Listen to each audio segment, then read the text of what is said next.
organisasi kemahasiswaan pada tingkat jurusan atau pada tingkat program studi memiliki peran yang sangat penting, terutama dalam membentuk pola pikir, pola sikap, kemudian kepribadian para mahasiswa sesuai dengan bidang keilmuannya.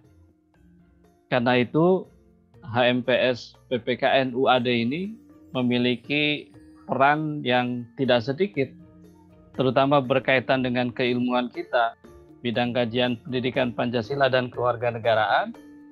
Maka HMPS PPKN UAD memiliki peran dalam mengembangkan berbagai potensi para mahasiswa, berbagai sikap dan kepribadian agar sejalan dengan bidang keilmuannya. Mengapa demikian? Karena mahasiswa sebagai peserta didik yang duduk pada tingkat perguruan tinggi memiliki peran-peran yang cukup berarti, ya, peran-peran penting dalam sejarah perjalanan bangsa ini. Dalam diri teman-teman sebagai mahasiswa itu terkandung peran sebagai iron stock, gitu ya, calon-calon pemimpin masa depan bangsa ini. Dalam diri teman-teman semua juga terkandung pesan atau peran bahwa Anda itu adalah agen of change, ya, agen-agen perubahan, agen-agen pembaharu, kemudian penjaga nilai, the guardian of value, kemudian moral force, kekuatan moral, dan social control, ya, kontrol sosial. Jadi 5 peran utama dari mahasiswa ini melekat pada diri teman-teman semua sebagai calon pemimpin masa depan, ya. 10-20 tahun yang akan datang, teman-teman ini adalah pemegang tampuk kekuasaan dalam kehidupan berbangsa dan bernegara. Kemudian teman-teman adalah penjaga nilai, ya, guardian of value, penjaga nilai. Kekuatan moral, ya, moral force, bukan kekuatan uang, gitu ya. Gerakan-gerakan kemahasiswaan adalah gerakan-gerakan moral, bukan gerakan-gerakan yang dipandu, disetir oleh kekuasaan, apalagi oleh keuangan, gitu ya. Seberapa besar uang yang ada memandu gerakan kemahasiswaan tentu dipertanyakan hakikat mahasiswanya. Nah, untuk mencapai peran-peran itu, ya, yang tidak sedikit itu, maka keberadaan HMPS ini menjadi sangat penting, ya. Peran HMPS sebagai pembina kepribadian, sebagai pengembang potensi sikap para mahasiswa agar tumbuh dalam dirinya identitas keilmuannya sebagai mahasiswa dari sebuah program studi. Karena itu, secara akademik, mahasiswa tentu harus berprestasi. Secara akademik harus berprestasi. Berprestasi sesuai dengan bidang keilmuannya. Ya, bidang keilmuan kita ya PPKN, berarti kita berprestasi di bidang itu secara khusus, gitu ya. Tetapi lebih dari itu, ada banyak peluang-peluang teman-teman semua untuk mengukir prestasi di bidang akademik itu, yang bisa saja di luar dari PPKN, bidang keilmuan kita, tetapi bisa diraih oleh kita sebagai mahasiswa PPKN. Yang kedua, karena teman-teman semua ini adalah calon pemimpin bangsa, kemudian penjaga nilai, gerakannya adalah gerakan moral, gitu ya.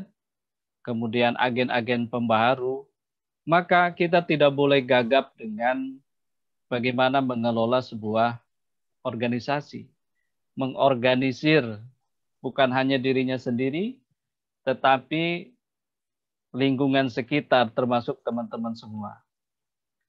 Nah, karena itulah maka mahasiswa perlu berlatih bagaimana berhimpun di dalam sebuah organisasi, melatih kepemimpinan, di dalam sebuah organisasi, menyelesaikan persoalan-persoalan ya di dalam sebuah organisasi.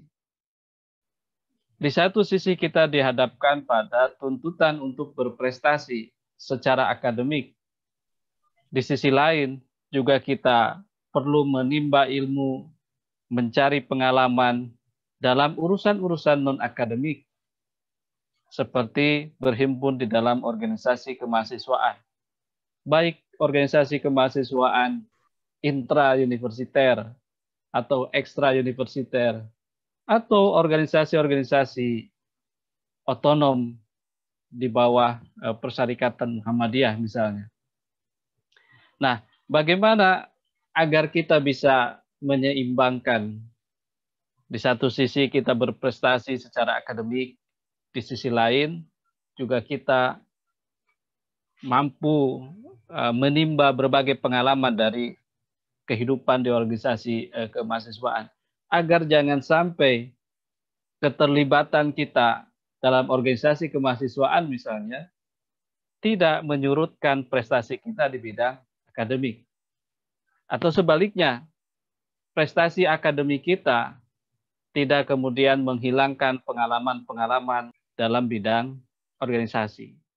Tema hari ini kan menjadi mahasiswa yang berprestasi dan organisatoris itu siapa takut gitu ya. Itu sudah klaim dari teman-teman semua. Saya nggak takut menjadi mahasiswa berprestasi, itu nggak takut. Menjadi mahasiswa berorganisasi yang aktif di organisasi juga nggak takut gitu ya. Siapa takut? Why not gitu ya? Kenapa tidak? Dua-duanya bisa jalan ya. Jangan sampai karena aktif di organisasi kemudian prestasi akademiknya diabaikan. Masa studinya betul-betul dimanfaatkan. Saya itu aktif di organisasi, ingin menimba ilmu di organisasi, maka masa studi saya ambil sepenuhnya karena itu hak saya, 7 tahun misalnya. Tidak begitu ya. Justru harus berlomba-lomba menunjukkan aktif di organisasi, tapi juga berprestasi di akademik, ditunjukkan misalnya menjadi lulusan tercepat di PPKN UAD, menjadi lulusan berprestasi, bukan hanya tercepat, tapi juga indeks prestasinya cum laude gitu ya, dengan pujian, atau bahkan summa cum laude. Bagaimana hal-hal seperti itu dibangun? Tentu dengan Anda terjun pada dua bidang ini. Kalau yang pertama itu sudah jadi kewajiban Anda. Dalam bidang akademik, Anda memang harus berprestasi. Orang tua mengirimkan Anda untuk belajar di jenjang perguruan tinggi ini, memang untuk menimba ilmu sesuai dengan bidang keilmuannya. Dan tentu harapannya dari orang tua Anda adalah berprestasi. Gitu ya. Beroleh pengalaman, beroleh pengetahuan, sikap, keterampilan sesuai dengan bidang keilmuannya. Kemudian di organisasi itu juga adalah tuntutan. Karena peran-peran teman-teman semua sebagai mahasiswa cukup banyak gitu ya. Dan peran itu perlu dilatih, perlu dibelajarkan. Tidak bisa tiba-tiba lulus begitu kemudian diberikan posisi harus mengelola sebuah organisasi. Ya. Mas Iksadar dari HMPS PPKN, kemudian menjadi gubernur BEM fakultas. Tentu kalau di HMPS skupnya adalah bidang keilmuan yang terbatas, maka ketika dibawa ke tingkat fakultas itu menjadi lebih luas. Dan bagaimana mengorganisir pemikiran-pemikiran yang sangat beragam dari berbagai lintas disiplin ilmu. Belum lagi naik ke tingkat universitas. Saya kira seperti itu jenjang-jenjang organisasi kemahasiswaan ya, bisa diikuti dari HMPS, fakultas, kemudian tingkat universitas.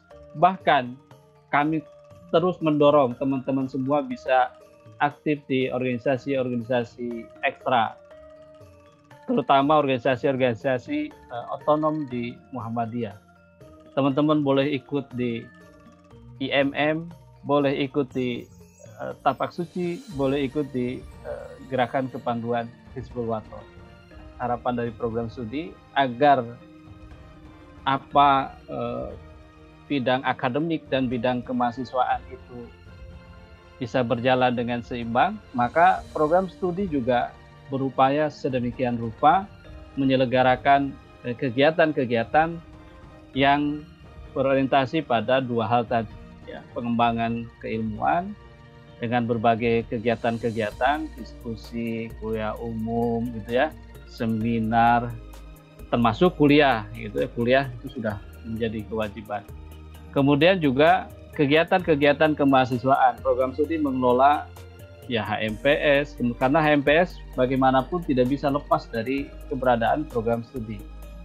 Kemudian komunitas-komunitas mahasiswa di program studi itu menjadi ladang wahana untuk program studi membina teman-teman semua berprestasi secara akademik, berprestasi secara organisasi. Tentu saja peluang-peluang yang prestasi, kompetensi bidang akademik dan non-akademik juga sangat banyak. Apalagi difasilitasi di kita ada Bimawa yang setiap minggu banyak menyelenggarakan kegiatan-kegiatan yang menuntut keterlibatan teman-teman semua dalam kegiatan-kegiatan itu. Karena itu kami di program studi mengajak ini HMPS dan teman-teman semua untuk berperan aktif dalam kegiatan-kegiatan kemahasiswaan yang diselenggarakan baik oleh program studi maupun oleh perguruan tinggi gitu ya, UAD ataupun luar UAD, sehingga kita semakin banyak pengalaman. Kalau prestasi tentu adalah hasil dari proses yang kita